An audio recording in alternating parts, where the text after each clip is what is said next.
మీలో flavoured rice అంటే ఎంతమందికి ఇష్టం? చాలా సింపుల్‌గా అయిపోతాయండి ఈ ఫ్లేవర్డ్ రైస్ ఐటెమ్స్ అన్నీ కూడాను.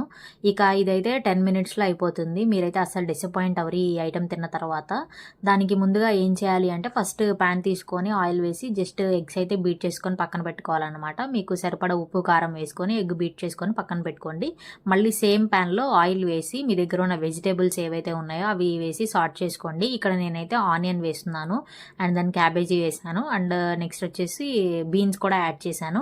ఇవేమీ యాడ్ చేయకుండా జస్ట్ ఒక ఆనియన్ వేసుకొని ఈ రైస్ చేసుకున్నా కానీ చాలా టేస్టీగా ఉంటుంది. ట్రస్ట్ మీ అండి, చాలా బాగుంటుంది రెసిపీ అయితే. కొంచెం డిఫరెంట్గా ఉంటుంది అనమాట. రోజు కర్రీస్ తిని బోర్ కొట్టేస్తుంది అని అనుకున్నప్పుడు ఈ రైస్ అయితే ఖచ్చితంగా ట్రై చేయండి. చాలా బాగుంటుంది, సింపుల్గా ఉంటుంది, ఎక్కువ మసాలాలు కూడా ఉండవు అనమాట. అండ్ ఫ్రైడ్ రైస్లు అట్లా అయితే మనము సాసులు వేసుకొని చేసుకుంటాం కదా, బట్ దీనికైతే అంత అవసరం ఉండదు. జస్ట్ ఒక్క మసాలా పౌడర్ యాడ్ చేసుకొని ఈ రైస్ చేసుకున్నామంటే చాలా బాగుంటుంది. ఇక్కడైతే రైస్ కూడా వేసేసాను. ఇక రైస్ వేసిన తర్వాత అయితే రైస్కి సరిపడా ఉప్పు అండ్ మీకు స్పైస్ కావాలి అనుకుంటే కారం యాడ్ చేసుకోండి, లేదంటే స్కిప్ చేసేయచ్చు. ఇక్కడ నేనైతే ఒక స్పూన్ అయితే కారం కూడా యాడ్ చేశాను. ఇక కారం యాడ్ చేసిన తర్వాత దీంట్లో ఏం యాడ్ చేయాలి అంటే గరం మసాలా యాడ్ చేయాలండి.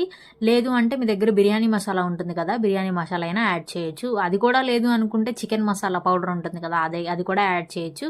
ఇలా ఏదో ఒక పౌడర్ జస్ట్ లైట్గా రైస్కి పట్టించాము అంటే కనుక ఆ ఫ్లేవర్ వచ్చి కొంచెం టేస్టీగా మారుతుంది అనమాట. ఈ రెసిపీ కనుక మీకు నచ్చినట్టయితే నా ఛానల్ని సబ్స్క్రైబ్ చేయండి.